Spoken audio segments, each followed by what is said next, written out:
এই হাই, কেমন আছো তোমরা সবাই? আমি নন্দিতা। আজকে অনেক দিন পরে তোমাদের সাথে এসেছি একটা বিষয় শেয়ার করতে। শেয়ারটা হচ্ছে, আচ্ছা, আমি কি কি নিয়েছি সেটাই দেখাবো। মেইনলি বসন্ত উৎসবের ভিডিওটা তোমাদের কেমন লাগলো সেটা একদম জানাওনি, ওটা অবশ্যই জানাও তোমাদের কেমন লেগেছে। আর দ্বিতীয়ত একটা জিনিস গ্রো করেছি, তোমাদেরকে দেখাবো। এই দেখো, এই জিনিসটা আমি গ্রো করেছি। হ্যাঁ, আমি ভিডিওতে বলে দিচ্ছি, আমি একজন ফেসবুকে ফলো করি, দেবারতী চক্রবর্তী।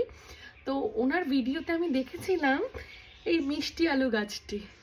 তো এই মিষ্টি আলু গাছটি ভাবলাম আমিও পারি কি না দেখি। ও সরি, কালকে রৌদ্রে রাখা হয়নি হালকা করে, তো পাতাটা ঝরে যাচ্ছে বেচারা।